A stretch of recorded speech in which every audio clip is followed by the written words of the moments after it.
People have come to take a step back to reflect on the nature and power of social media, of how the world has changed, and how we have all had to adapt to this new phenomenon.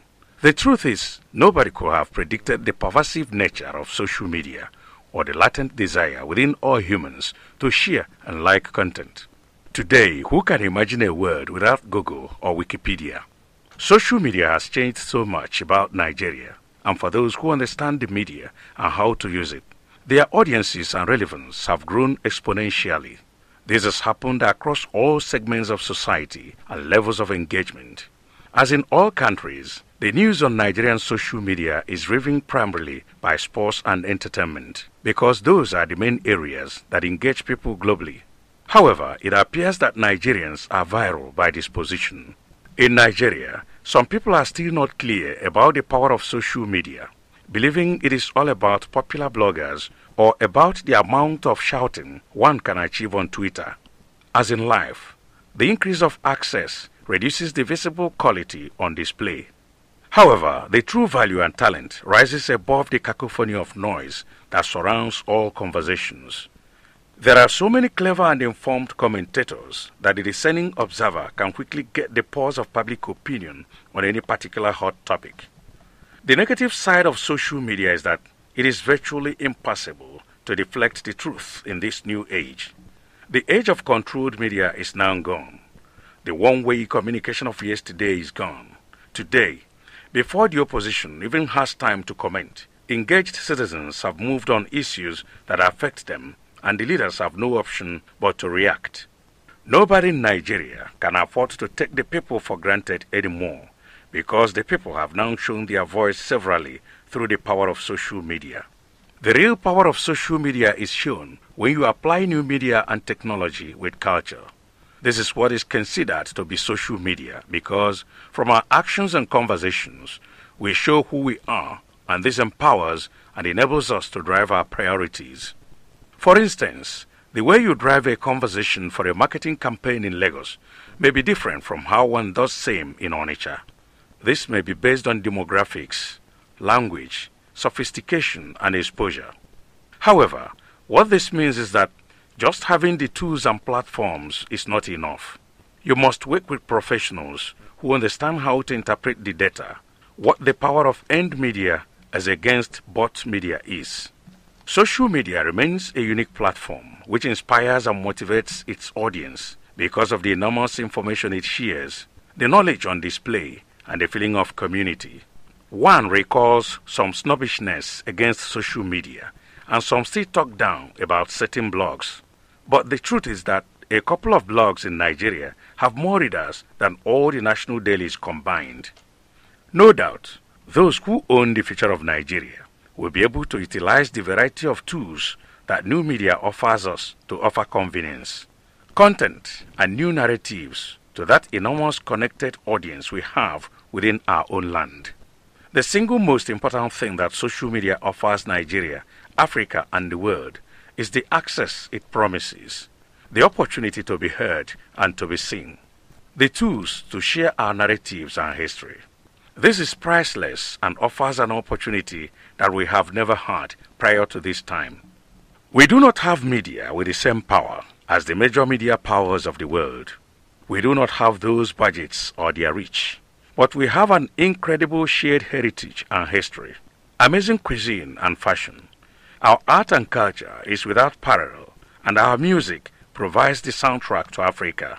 When you add our huge youth-skewed population, loaded with energy and attitude, the global conversation about us will increasingly focus on our talents and creativity, not on the negative narrative of the past. Social media allows this huge melting pot of Nigerians to express themselves in many ways, from memes to blogs, videos to social media posts, from public affairs commentators to private citizens. Everybody has a voice, but of course, many still need help to shape that voice, to curate their content, and to learn how best to bring it to their audience. Nobody should for 1 second imagine that social media is all free or is all easy. As with anything in life, if you underestimate it, you can get badly hurt. But be respectful. Treat it well, and it will generally be able to help to support whatever it is that you want to do. Ndị mmadụ bụ ndị zọpụrụ ụkwụ ịkwụrụnụ iche echiche inene nke ọma ịmara ụdị ike nya bụ ihe kepụtara ebe mmadụ nwere ike ịnọ kwuo ihe masịrị ya nụ echiche nakwa ka o si wee chọọ ka ndị mmadụ kwuo. N'iji wee maa atụ, mmadụ nwere ike ịba na Facebook, Twitter makwa n'ihe ndị yibere ya nụ dee ihe nke si n'obi ya wee pụta. Ụdị ha bụ ihe wetegoro ezi ọnọdụ wee nye mgbanwe n'ụwa. Maka o si na dị nya bụ amụmụ ọfụ tata ka ụfọdụ ndị mmadụ aka amabeghị ihe ọ bụ. N'eziokwu, onweghị onye nwere ike ikwunu ma ọ sị na nya bụ amụma ụdị usoro ọfụ izirite ozi, ịgbasa ozi na mmekọrịta mmadụ na ibe ya oyibo kpọrọ social media nwere ike iweta ihe o wetara tata. Ma ọkwanụ ndị mmadụ ịgụcha ihe mmadụ dere, kwuo obi ha, ma ọkwanụ nwee mmasị n'ihe onye ahụ dere. Mana tata anyị ga-afụzi ọtụtụ ihe nke a na-ahụta na nya bụ social media dịka ịba na Google, Facebook ma ọkwanụ Wikipedia. Nya bụ ohere enwere mmadụ ga-eji wee kwuo ka o si wee gụ ya, kọọ ihe bụ uche, tụkwasị alụ bụ nke dị n'ala anyị bụ Nigeria. O wetego ezi mgbanwe n'ebe ọ dị ukwuu. Mgbanwe ahụ o wetara bụ ndị ghọtara maka ya, mana ụfọdụ bụ ndị aka aghọtara. Onyego ndị mmadụ ohere ka anụ onu ha mara ihe ha kwesịrị ịmanụ, ma mekwazịa ka amara na ndị a nwere ihe ha na-echepụta n'echiche. Ọtụtụ ihe bụ ihe na-eme na ya bụ ọnọdụ. Ọ na-eme ka mmadụ na ibi enwee nchigharị uche, mekwa ka enwee mmekọrịta, mekwa ka ndị mmadụ mụta ọtụtụ ihe. Dịka obodo anyị abụ Nigeria, ọ bụghịzi ihe a ga-ekwu na nke a bụ akụkọ anụbeghị ma ọ na nke a bụ akụkọ ndị ọzọ. Dịka o si dị n'obodo ndị ọzọ n'ụwa gbaa gburugburu, akụkọ a na-anụkarị n'ala anyị bụ Nigeria na nya bụ soshal midia bụ ihe bụkarịrị egwuregwu ma ọkwanụ ihe na-eme ndị mmadụ obi ụtọ, ma ụdị ọnọdụ ebe onye si wee nọlụ wee na-ahụta onwe ya. Ka o si na dị, ọ dịzị ka ala anyị bụ Nigeria o nwere ụdị ọnọdụ anyị nọ na nya bụ soshal midia. Na Nigeria, ụfọdụ ndị mmadụ ka ọka edobeghị anya ikike mmadụ nwere ịba na Facebook, Google, Twitter makwa na ebe ndị ọzọ dee ihe, ma ọ bụ zie ozi ma ọ bụ nwee mgbasa ozi, makwa n'isi n'ebe ahụ wee nweta ego, makwa na ndị mmadụ ịnabata ihe onye ahụ ga-ede ma sonyesie ike ịzị ajụjụ. Dịka o si wee dị na ndụ, a na-enwe mmụbanye tata n'igosipụta ọtụtụ ihe ka ihe si wee na-aga n'ụwa nakwa ihe na-emegasịnụ. Nke bụ eziokwu bụ na a na-anọ n'ime wee na-egosipụta ọnatarachi mmadụ nwere, bụkwana nke mmadụ nwere ike ịnọ n'ebe ahụ wenyere gị aka enu n'ihi na-emete nke ọma. Ụfọdụ na-anọkwa ebe ahụ kpaa nkata dịgasị iche iche, kwuo ka o si dị ha n'obi. Ụfọdụ ndị mmadụ bụ ndị maara ihe karịa bụ ndị na-anata ozi n'ihi na enwere ndị maara ihe n'ime ha ga-atụpụ ozi nke mmadụ ga-amarụ si n'ime wee nyere onwe ha aka. Mana anyị kwesịrị ịmatanụ na ọ bụghị ndị ofete obe na mmadụ nwere ike ịbanye kwuo ihe masịrị ya, mana ịbanye n'ime ihe mmadụ kwuru, ebe ahụ ka ị ga-esi wee ma onye bụ onye. N'ịgwa gị eziokwu, nya bụ soshal midia nke anyị na-ekwu maka ya, ka o si dị tata, ka o si gbatakwakwụrụ, enweghị ike ịkọwanwu usoro nakwa ọnọdụ ka afọ o si wee dị n'ụdị afọ anyị nọ n'ime taa. Nya bụ ebe ka okenye, ụmụazị ma onye ọbụla nwere ike ikwu ka o si wee masị ya. Oge a na-ekwu maka oge agana. Tata mmadụ na mmadụ nwere ike inwe mmekọrịta, inwe mkparịta ụka, inwe echiche ichepụta ihe ọfụma.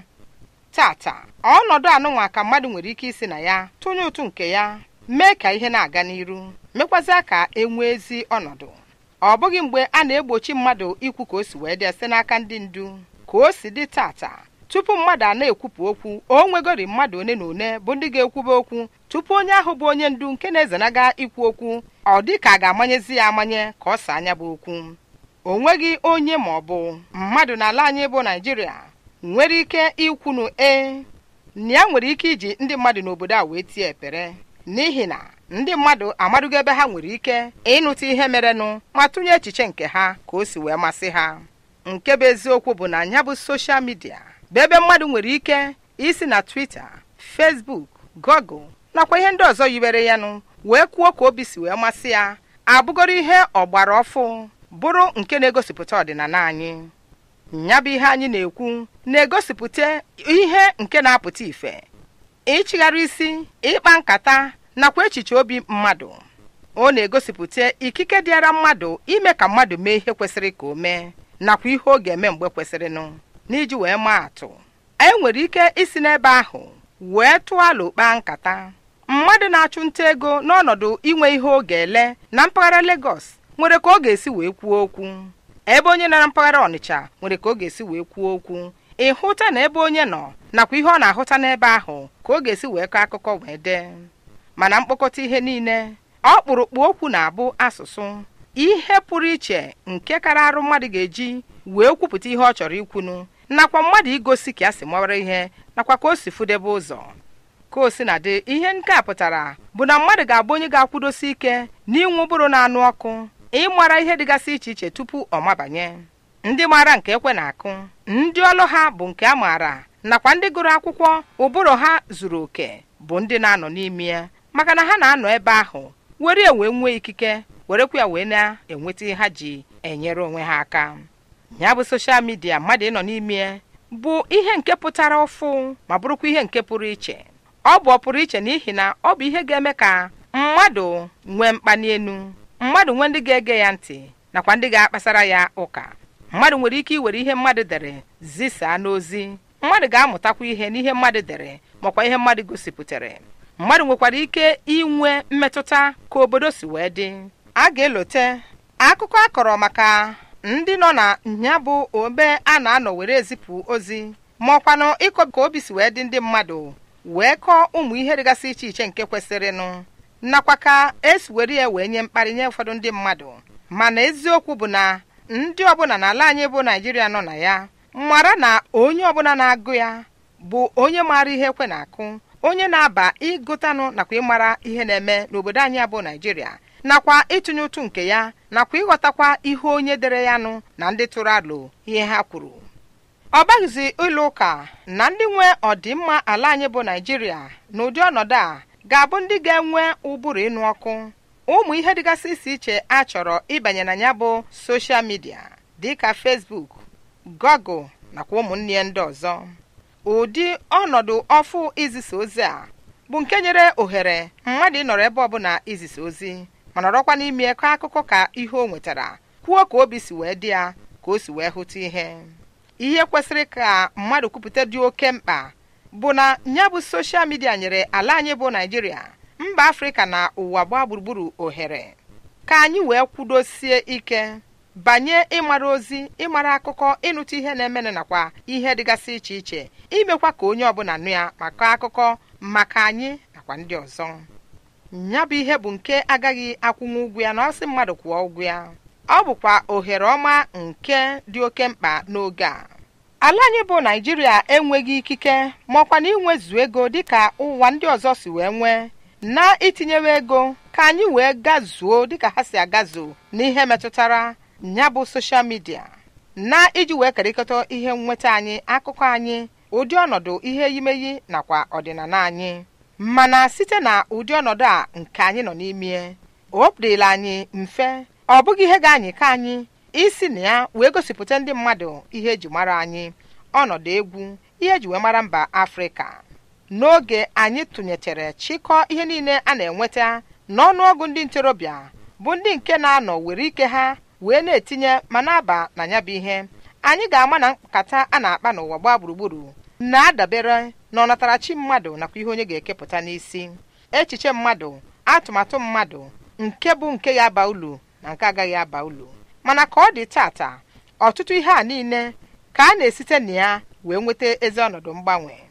Ya bụ soshal midia emego ka obodo anyị abụ Naịjirịa nke nọ n'ọnọdụ ịta akpụ bụrụ ndị sizi n'ime wee na-enweta ụmụ ihe dịgasị iche iche a na-egosi, bụ ihe bara anyị uru, ihe nke ederede nakwa nke egosiri egosi, nakwa mmekọrịta mmadụ na ibie nke ndị mmadụ na-ahụta wee dee, ebe ndị mmadụ na-anọkwa n'ime kwuo ka o si masị ha, kwuo echiche obi ha, kwupụta obi ha ka o si wee dị.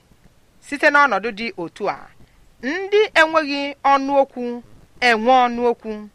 Site n'ọnọdụ dị otu a, ndị mmadụ na-amụta ọtụtụ ihe n'ebe ndị mmadụ tụnyere ụtụ nke ha n'ihe a na-ekwu nakwa ịtụ alo ma ọ bụ isi mba na nke a dị njọ ma ọ na ọ dị mma. O nweghị onye kwesịrị ịpụta ma ọ chee n'echiche na o nweghị ego ọ na-apụta ma ọ bụ ego ọ na-abara mmadụ ma ọ kwado na ọ dị mfe ịba dịka o si wee dị na ndụ onye ọbụla ka mmadụ ghara ineda mmadụ ibi ya anya ma ọ bụ neda ihe ọbụla anya. Enwere ike ịbụrụ onye a ga-emegide ma ọ bụ kpagide ma ọ bụ gwalụọ gị arụ, mana anyị kwesịrị ịdị na-enye nsọpụrụ. Anyị kwesịrị iji ọdịmma wee nọ na ya bụ soshal midia. Ọ bụrụ na anyị mee nke a, ị mara na ulu, nkwado na ihe niile a chọrọ eji wepụta ya ga-adị mma.